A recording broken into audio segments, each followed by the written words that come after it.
تم شافع محشر بھی ہو، اے ساقی کوثر،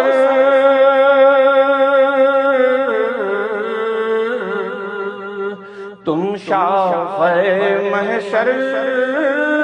بھی ہو، اے ساقی کوثر، اس رتبے کا انسان تو آیا نہیں کوئی، اس رتبے کا انسان تو آیا نہیں کوئی،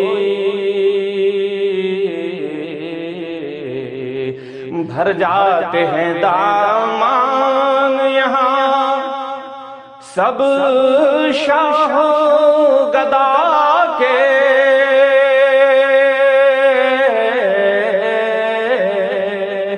بھر جاتے ہیں دامان یہاں سب شاہ گدا کے، خالی در سرکار سے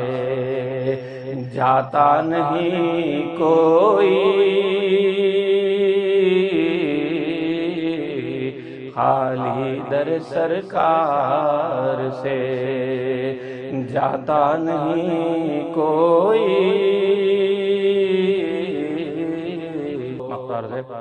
بے ہوش یہ سب فیض ہے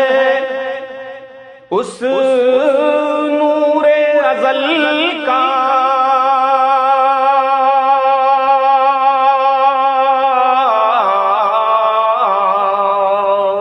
بے ہوش یہ سب فیض ہے اس نور ازل کا،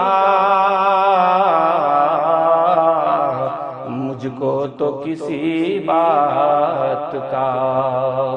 دعویٰ نہیں کوئی، مزمل و مدثر و طٰہٰ نہیں کوئی، کونین میں اس شان کا۔ ناظرین محترم، خیرت اور نعت کے بعد یقیناً آپ کی پوری توجہ ہماری A1 TV کی اس پروگرام کی جانب لوٹ آئی ہے، اور مجھے یقین ہے کہ آپ ہماتن گوش ہمارے اس پروگرام کو دیکھ رہے ہیں، اور مجھے یقین ہے کہ ہمارے اس پروگرام سے ہم آپ کو مایوس نہیں کریں گے، بلکہ آپ یقیناً اس پروگرام کو بار بار دیکھیں گے، یہ میرا ماننا ہے، یہ میرا یقین ہے۔ لیجئے خیرت اور نعت کے بعد،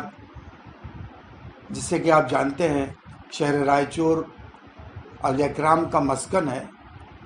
صدیوں سے یہاں بزرگان دین کی تشریف آوری ہوتی رہی، اور وہ یہاں پر قیام پذیر رہے، اور انہوں نے اشاعت دین کے لیے اپنی زندگیوں کو وقف کیا۔ ناظرین کرام، جیسا کہ آپ جانتے ہیں کہ سینکڑوں بزرگان دین اس شہر رائے چور کی سرزمین پر آرام فرما ہیں، ان میں ایک بڑا نام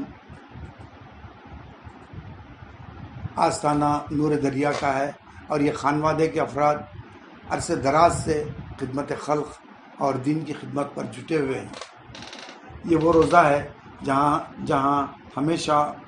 بلا خاص و عام ہر ایک کو یہاں سے فیض حاصل ہوتا ہے۔ آستانہ نور دریا کے سجادہ نشین و متولی ڈاکٹر سید شاہ تاج الدین احمد قادری صاحب قبلہ مدث اللہ العالی آج کے اس پروگرام میں نہایت اہم اور کلیدی اپنا خطبہ آپ کے سامنے رکھیں گے، اور فضائل ماہ صیام مبارک کے تعلق سے آپ کے سامنے اپنے زرین خیالات کا اظہار کریں گے۔ نہ صرف یہ بلکہ آج شہر رائے چور جس ماحول سے دوچار ہے، یعنی مختلف قسم کی پابندیاں لگی ہوئی ہیں، ان پابندیوں میں کس طریقے سے آپ روزے افطار سحر کا انتظام کریں گے، اور جو پابندیاں ہیں اس قانون کی پابندیاں کرتے ہوئے کس خطوط پر کس ڈھنگ سے آپ ماہ صیام کا استقبال کرتے ہیں، ان امور پر یقیناً علی مقام محترم سید تاج الدین احمد قادری صاحب قبلہ اپنے خیالات کا اظہار کریں گے۔ بسم اللہ الرحمن الرحیم۔ ماہ رمضان المبارک ایک ایسا مہینہ ہے جس کو اللہ تبارک و تعالیٰ نے اپنا مہینہ قرار دیا ہے۔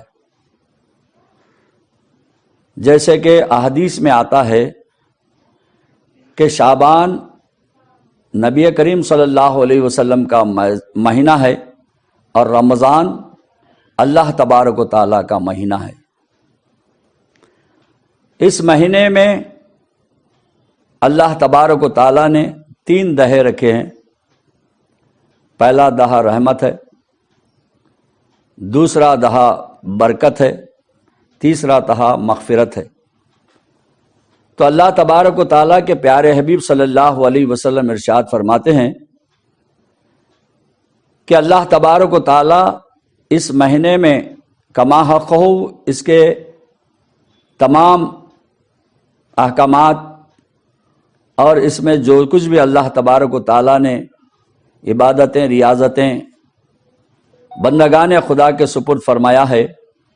وہ کما حق ہو اگر ادا کرتا ہے تو پیارے رسول صلی اللہ علیہ وسلم فرماتے ہیں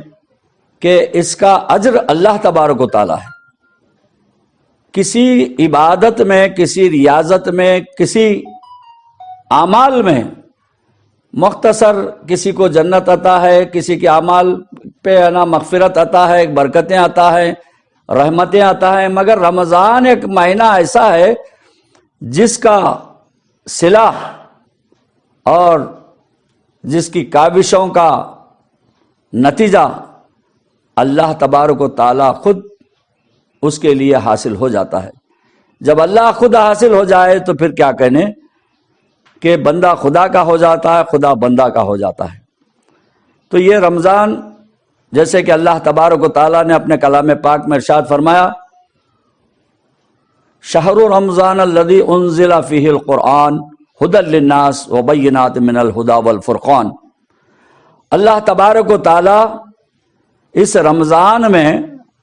ایک ایسی رات رکھا جس میں اللہ تبارک و تعالیٰ نے اس میں قرآن پاک کو نازل فرمایا۔ اس لیے اس کی طرف اشارہ فرماتے ہوئے کلام پاک میں شہر رمضان الذی انزل فیہ القرآن کہا کہ یہ وہ مہینہ ہے جس میں قرآن کو نازل کیا گیا ہے، اور قرآن اللہ تبارک و تعالیٰ کا کلام ہے۔ تقریباً 4 کتابیں اور بے شمار صحیفے جو اللہ کے نازل کیے گئے ہیں، ان تمام صحیفوں کو، ان تمام کتابوں کو اپنی بارگاہ سے مختلف انبیاء اور مرسلین پر نازل کیے گئے ہیں، ان تمام کو رد فرما کر تا قیامت اللہ کا احکام جاری اور ساری فرمایا ہو تو وہ قرآن پاک ہے۔ A1 ٹی وی اردو جو شہر ریچور میں کافی اچھے خدمات انجام دے رہی ہے، اس کی جانب سے استقبال رمضان کے تعلق سے جو یہ سوچ بہت ہی قابل تحسین سوچ ہے، تاکہ بندگان خدا کو، خصوصاً تشنگان قرآن کو گھر بیٹھے ان کے مختلف مشائخ، علماء اور حفاظ، ان تمام کے زبان سے نکلے ہوئے، چاہے وہ مسائل ہوں، چاہے وہ اعمال ہوں، چاہے وہ قرات ہو، ان تمام سے گھر بیٹھے محسوس کیا جا سکتا ہے اور اس کا اجر عظیم حاصل کیا جا سکتا ہے۔ رہی بات یہ کہ استقبال رمضان بہت زمانے سے مناتے آ رہے ہیں، مگر یہ کسی کی نئی ایجاد نہیں ہے، یہ بدعت نہیں ہے، بلکہ استقبال رمضان خود سرکار کائنات صلی اللہ علیہ وسلم منایا کرتے تھے، اور اس کا استقبال 15 شعبان المعظم سے ہی ہوا جاتا تھا۔ حدیث میں آتا ہے کہ سرکار دو عالم صلی اللہ علیہ وسلم شعبان کے مہینے میں مسلسل آپ روزہ رکھا کرتے تھے۔ صحابہ نے پوچھا، یا رسول اللہ، آپ رمضان کے روزے جو فرض کیے گئے ہیں اس سے ہٹ کر آپ شعبان میں رکھتے ہیں، تو آپ نے فرمایا کہ میں رمضان کے مہینے میں جو اللہ کا یہ مقدس مہینہ ہے اس کا استقبال میں شعبان ہی سے کرتا ہوں، لہذا شعبان سے ہی میں روزے رکھتا ہوں۔ تو یہ شعبان المعظم نہایت سرکار کائنات صلی اللہ علیہ وسلم کا مہینہ ہے، اور سرکار کائنات صلی اللہ علیہ وسلم رمضان کے مہینے کا استقبال شعبان کی 15ویں تاریخ سے ہی شروع فرمایا کرتے تھے، اور وہاں سے ہی روزے رکھنا شروع کرتے تھے۔ یہ سنت رسول صلی اللہ علیہ وسلم ہے۔ بہت سارے صوفیاء کرام، مشائخین عظام، اولیاء ذوی الاحترام اس پیارے آقا کی سنت کو شعبان سے ہی آپ روزے رکھ کر رمضان کا استقبال کیا کرتے تھے۔ دور حاضر میں استقبال خالی تقریریں، واعظ، نصیحت نہیں ہے، بلکہ یہ زبانی استقبال ہے، مگر بدنی استقبال، رمضان کا استقبال شعبان سے ہی روزے رکھ کر کرنا یہ صحیح استقبال ہے۔ اس لیے کہ آج کے دور میں عبادتیں کم ہیں اور تکلم، بیانات زیادہ ہیں۔ اکثر آپ بھی دیکھتے ہیں کہ مساجد میں ہمیشہ استقبال رمضان ہو یا کسی اور معاملے میں بیان بازی جو ہوتی ہے وہ مختصر لوگ بیٹھ کے سنتے ہیں، زیادہ لوگ اٹھ کر چلے جاتے ہیں۔ یعنی اللہ اور اس کے رسول کے تعلیمات سے لوگ اپنے آپ کو دور کرتے چلے جا رہے ہیں، اور ایسا کرنے سے اللہ تبارک و تعالیٰ نے یہ کرونا جیسے وائرس جو عذاب کی شکل میں بندگان خدا پر نازل فرما دیتا ہے۔ ہر اللہ کا عتاب، ہر وہ تکلیف جو اللہ کی جانب سے آتی ہے یہ فضول ایسے ہی نہیں آتی، یہ دو قسم سے آتی ہے۔ ایک یہ ہے کہ اللہ تعالیٰ کی آزمائش ہوتی ہے، اللہ اپنے بندوں سے آزماتا ہے، اور اس آزمائش پر کما حق ہو اگر بندہ ثابت ختم ہے تو اللہ تبارک و تعالیٰ اس کو بشارت دیتے ہیں کہ وہ ان آفات اور بلیات سے صبر اور تحمل کے ساتھ برداشت کرتا ہے۔ وَبَشِّرِ الصَّابِرِينَ، اللہ تعالیٰ اس کو بشارت دیتے ہیں کہ صابروں میں شامل کر دیا گیا ہے۔ صابروں میں اس لیے شامل کیا، یہ نہیں بولا کہ وَبَشِّرِ الصَّابِرِينَ کے ذریعے وَبَشِّرِ الْمُبَشِّرِينَ وَبَشِّرِ جنت النعیم، یہ نہیں فرمایا، بلکہ صابرین۔ صابر اس لیے فرمایا گیا کہ یہ تمام اللہ کی نعمتوں میں سے سب سے بڑی نعمت وہ ہے صابرین کی ہے، اس لیے کہ ان اللہ مع الصابرین، اللہ تبارک و تعالیٰ صابروں کے ساتھ ہو جاتا ہے۔ جب اللہ کسی کے ساتھ ہو جائے تو اس سے بڑھ کر کسی کی اور نعمت نہیں ہے۔ تو حضرات گرامی، رمضان المبارک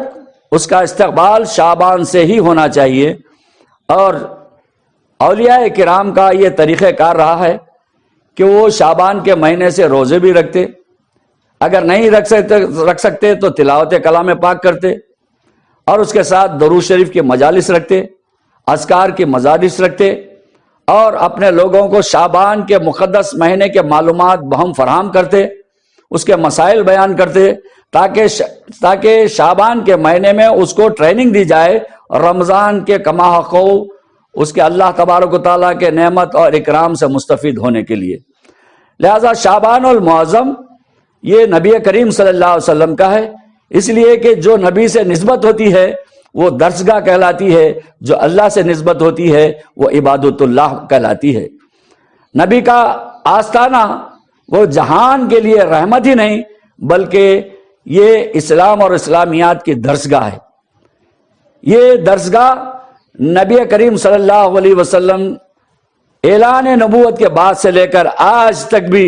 گو ہماری آنکھوں سے وہ دور ہیں، مگر آپ کا آستانہ آج بھی درسگاہ اسلام ہے۔ وہاں پر جا کر بیٹھ جاتے ہیں۔ یہ میرا تجربہ ہے کہ میں نے کئی مسائل جو میں ان مسائل میں الجھ چکا تھا، کسی کتاب میں کچھ ہے، کسی کتاب میں کچھ ہے، لیکن میں نے جب بارگاہ رسالت مآب صلی اللہ علیہ وسلم میں جا کر بیٹھا تو خود بخود ذہن میں، القاء میں وہ مسائل حل ہوتے ہوئے آج بھی نظر آتے ہیں۔ کیوں نہ ہو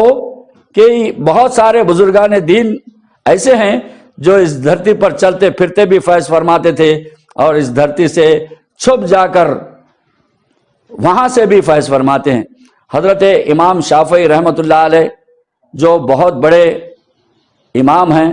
ہمارے اہل سنت والجماعت میں 4 ائمہ کرام ہیں، جس میں سے امام اعظم ابو حنیفہ جن کا درجہ بہت زیادہ ہے، اس کے بعد امام شافعی ہے، امام مالک ہیں، امام احمد بن حنبلی رضی اللہ تعالیٰ عنہم ہیں۔ یہ وہ 4 ائمہ کرام ہیں جن کے اٹھنا بیٹھنا چلنا پھرنا مسائل وغیرہ میں اختلاف ضرور ہے، مگر چاروں کا اختلاف قرآن اور سنت سے ثابت ہے، لہذا چاروں ائمہ کے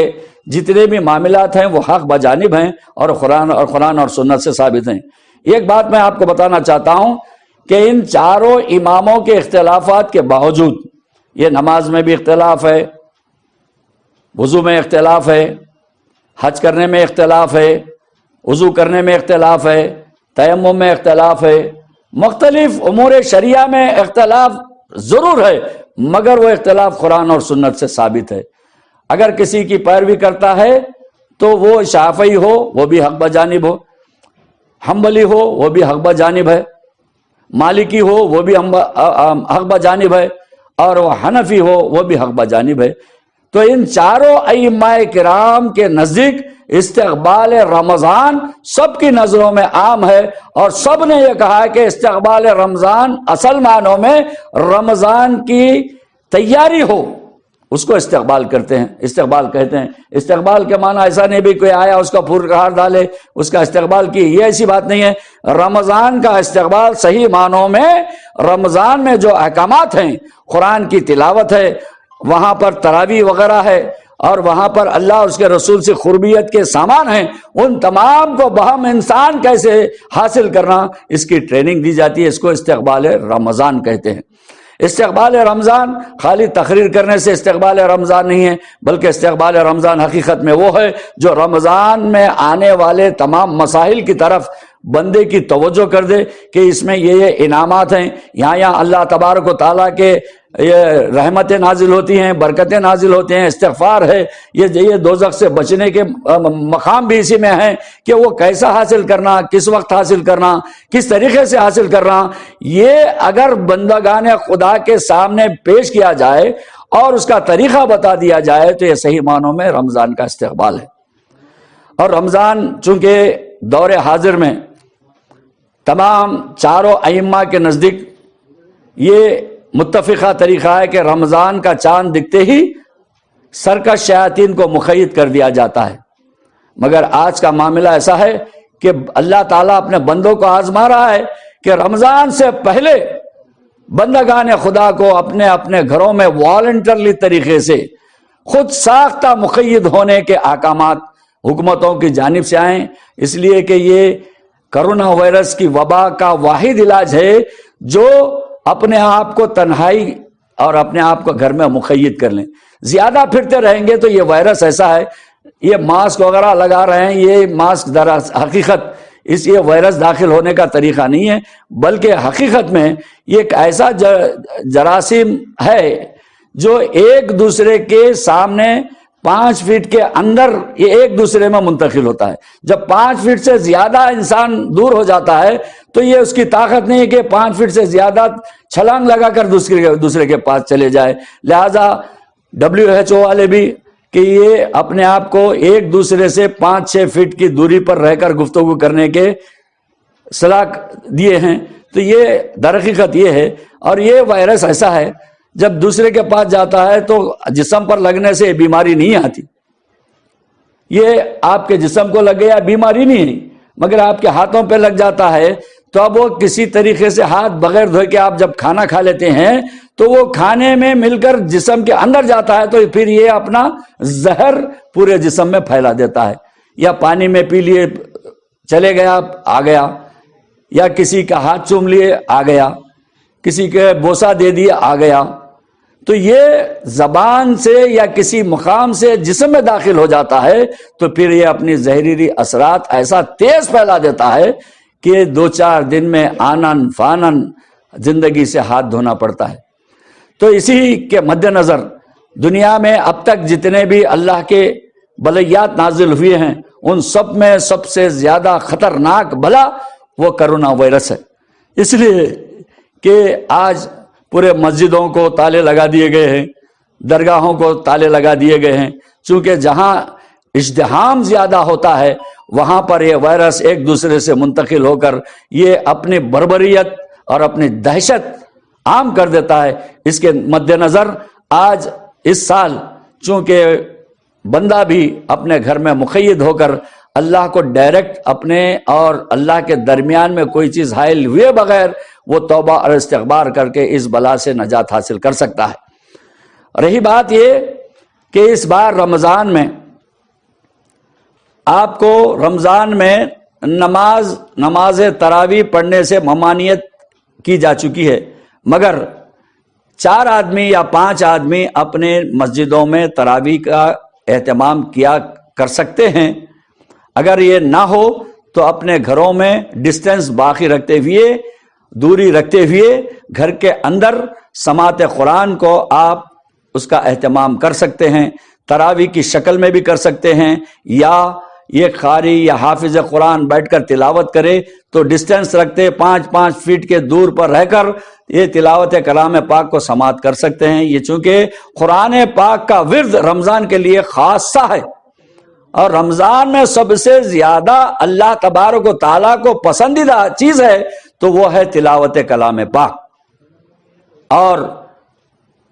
تمام صوفیاء کرام اولیاء اعظام کے لیے تراویح کے ساتھ ساتھ اللہ تبارک و تعالیٰ کے پیارے حبیب صلی اللہ علیہ وسلم پر اور ان کے اصحاب پر درودوں کی بوچھار کرنا یہ رمضان کے لیے یہ خوش آئندہ بات ہے۔ مسائل کو ان ائمہ بہتر جانتے ہیں کہ یہ شریعت کے سمندر میں غوطہ لگا کر جو مسائل اکٹھا کیے جاتے ہیں انسان آسانی کے ساتھ اس پر چلتا ہے، کوئی حنفی بنتا ہے، کوئی شافعی بنتا ہے، کوئی مالکی بنتا ہے، کوئی حنبلی بنتا ہے۔ یہ چاروں حق بجانب ہمارے سلاسل ہیں، ہمارے ائمہ کرام ہیں، ان کے بتائے ہوئے طریقے حق بجانب ہیں۔ تو تمام ائمہ کے نزدیک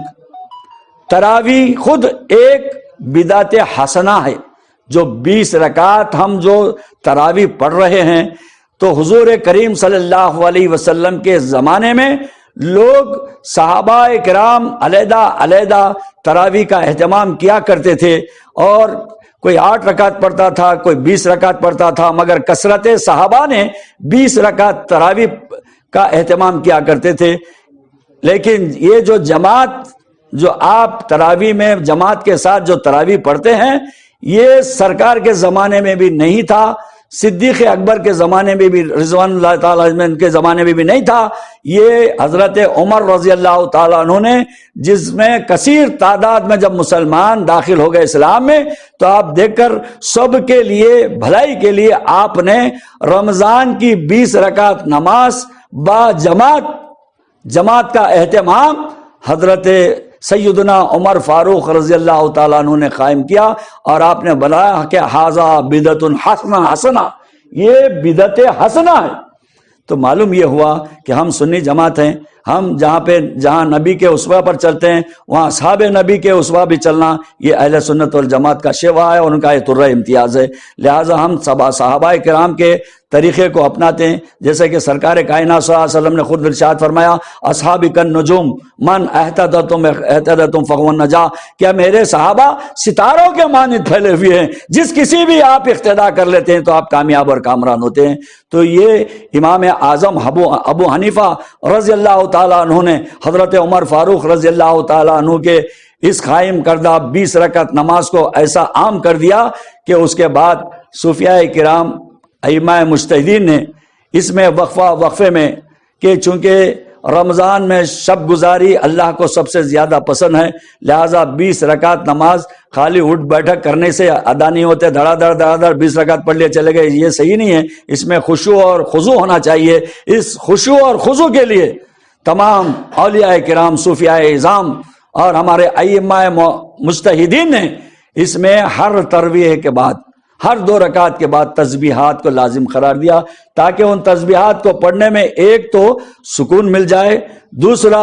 اس تسبیح کے پڑھنے کے فائدہ بھی ہو جائیں، تیسرا جب دم میں دم آ جائے تو پھر 2 رکعت لمبی سے لمبی قرات کے ساتھ آپ پھر 2 رکعت نماز پڑھنے کے قابل ہو جائیں، تھک نہ جائیں. لہذا تھکان میں نماز میں خشوع و خضوع متاثر ہوتا ہے. اس لیے ائمہ مجتہدین اولیاء کرام نے اپنے اس تراویح کی نماز میں 2 رکعت کے بعد ایک تسبیح، پھر 4 رکعت کے بعد پھر ایک تسبیح جس میں دعا کے بعد پھر تسبیح کے بعد پھر دوسرا ترویح کے لیے اٹھ جاتے ہیں. تو یہ ہمارے دین اسلام کے لیے، مسلمانوں کے لیے اور مومنین کے لیے فائدے کی خاطر یہ رکھ دیے گئے ہیں. اب دیکھیے کہ حال ہی میں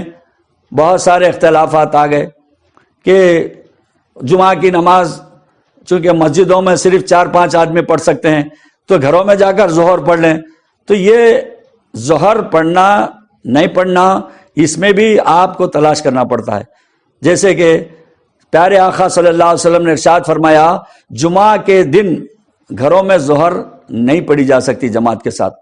ائمہ مجتہدین نے کہا کہ جمعہ کے دن اپنے گھروں میں ہی صحیح اگر با جماعت ظہر پڑھتے ہیں تو جماعت کا بنانا مکروہ تحریمی ہے.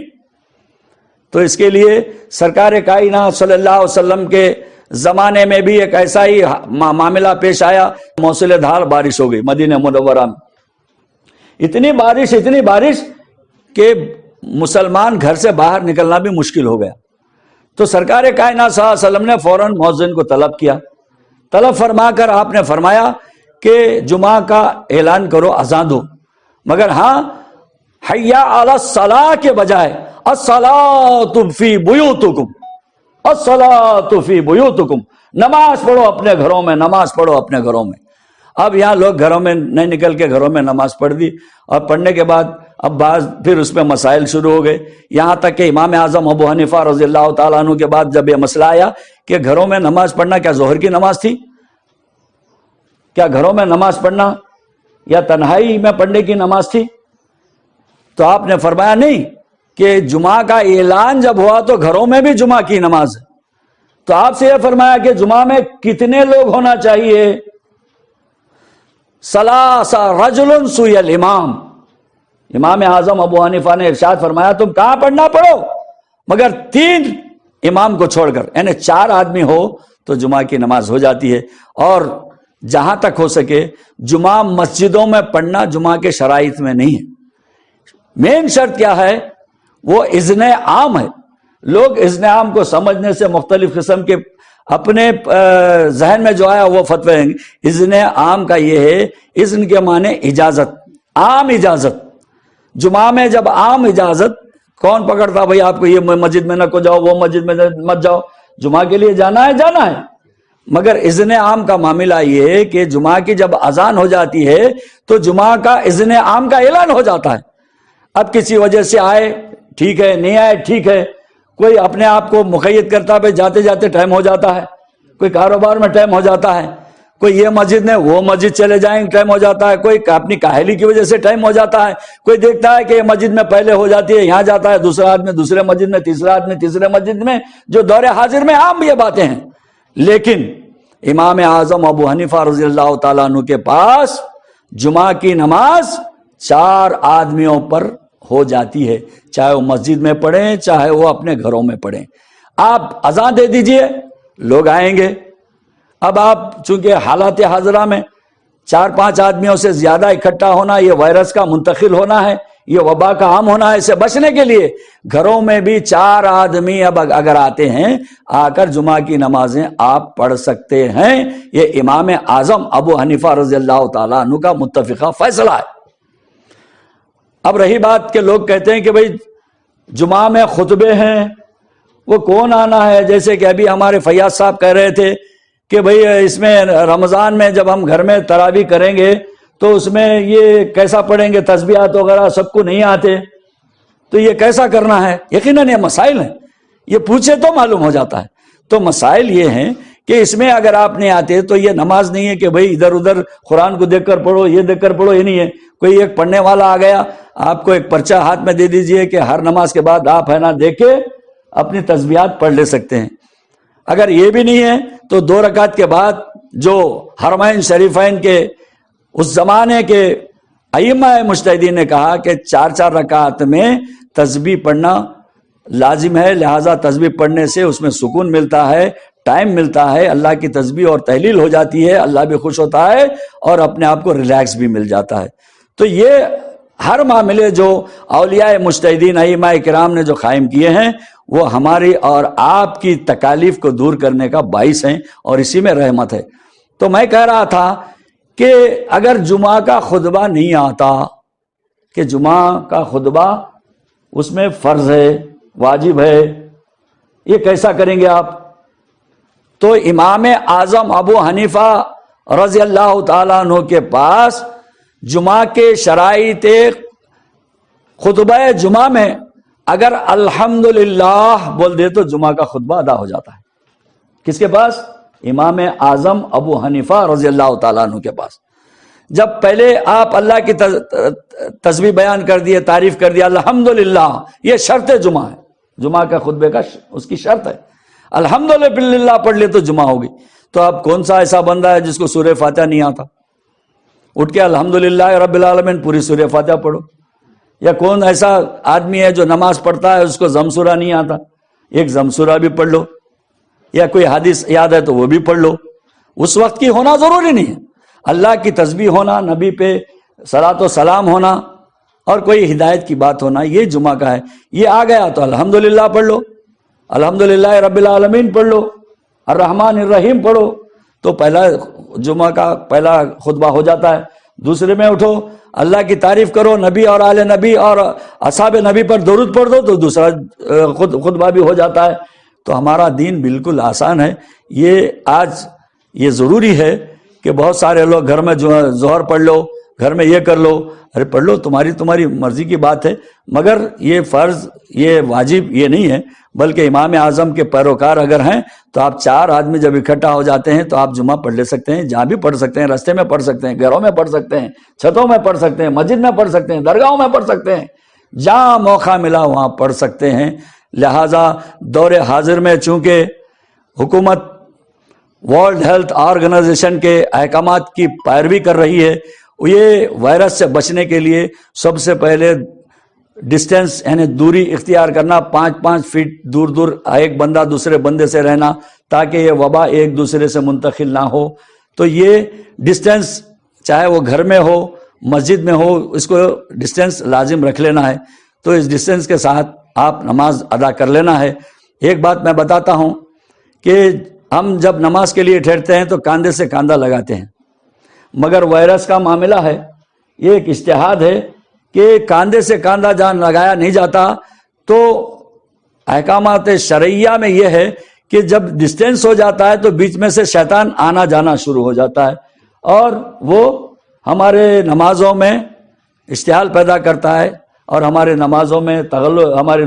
نمازوں میں بگاڑ پیدا کرنے کے لیے وہ نئے طریقے کرتا ہے۔ لہٰذا ایک کاندھا دوسرے سے کاندھے سے لگاؤ، اگر یہ ممکن ہے تو ٹھیک ہے، مگر دور حاضر میں وہ شیطان آئے یا جائے، مگر ڈسٹینس قائم رکھ کر ہم کو نماز پڑھنا دور حاضر کے لیے شرط ہے۔ لہٰذا بیماری سے بچنے کے لیے سرکار کائنات صلی اللہ علیہ وسلم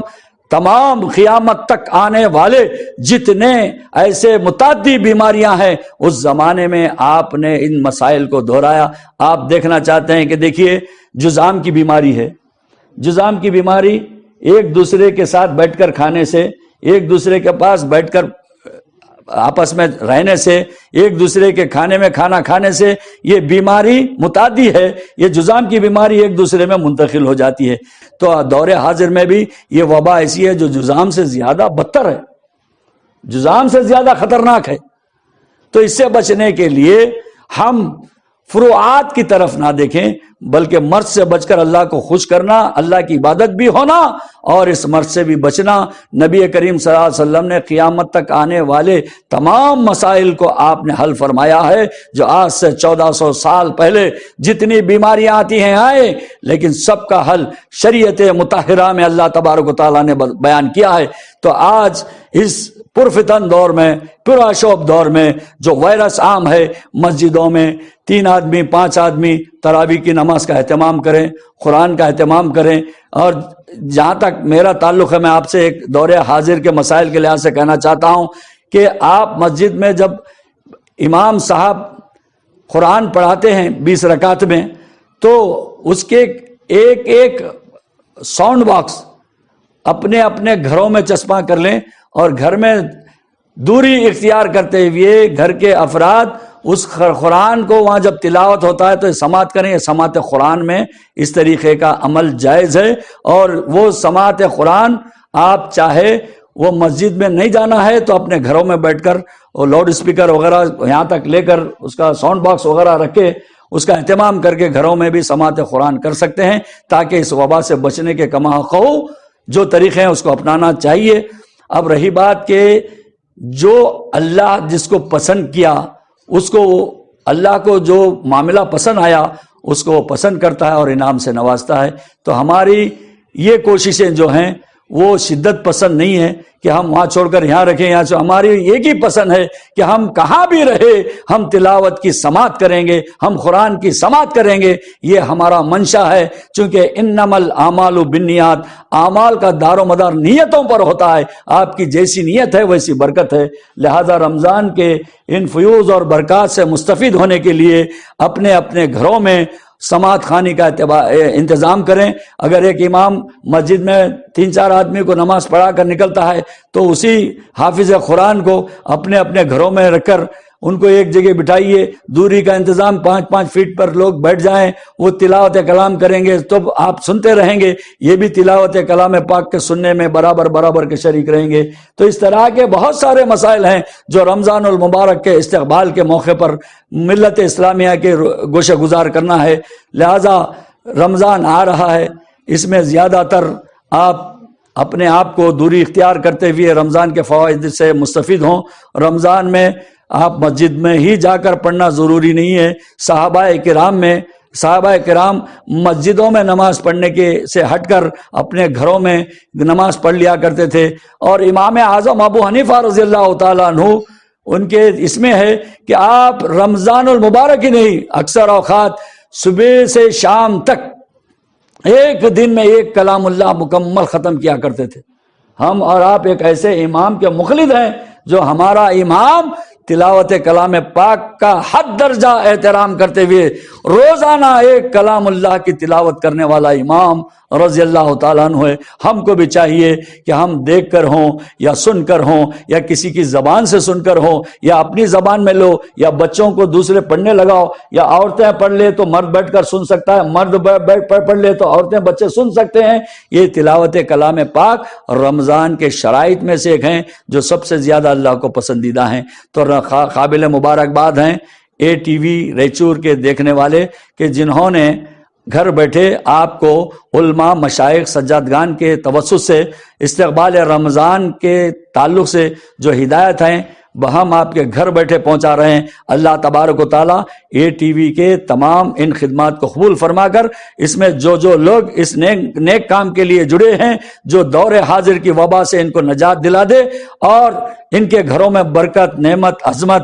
تمام چیزیں اللہ تبارک و تعالیٰ نازل فرما دے. ان کے بال بچوں میں خوش و خرم رکھے, ان کے گھر کو آباد فرما دے اور ان کے اہل خاندان کو اس وبا سے بچنے کی کما حق و توفیق عطا فرمائے اور اپنے خاص رحمت سے اس وبا سے نجات دلائے. وآخر الدعوانا ان الحمدللہ رب العالمین. ناظرین محترم, خیرت نات اور علامہ ڈاکٹر سید شاہ تاج الدین احمد قادری سجادہ نشین و متولی بارگاہ حضرت نور دریا منڈی پیٹ رائچور کا یہ بیان جو یقیناً مدلل دلائل پر اور شرعی معاملات پر منحصر ہے, آپ کو یقیناً پسند آیا ہوگا. اس کے ساتھ ہی بہت جلد میں دوسرا ایپیسوڈ لے کر آپ کی خدمت میں حاضر ہونے کی کوشش کروں گا اور مجھے آپ اپنی رائے سے نوازیے گا کہ یہ پروگرام آپ کو کس حد تک پسند آیا اور اس میں مزید کیا اصلاحات درکار ہیں. آپ بتائیے, آپ مشورہ دیجیے. A1 ٹی وی کے جو منتظمین ہیں ان تک آپ اپنی اطلاع دیجیے تاکہ ہم اس کو اور مزید سنوار سکیں اور بہتر سے بہتر پروگرام ماہ صیام کے دوران آپ کی خدمت میں پیش کریں. اس کے ساتھ ہی اس پروگرام کا اختتام ہوتا ہے. پھر انشاءاللہ دوسرے پروگرام میں آپ سے ملاقات ہوگی. جب تک کے لیے اجازت دیجیے. اللہ حافظ.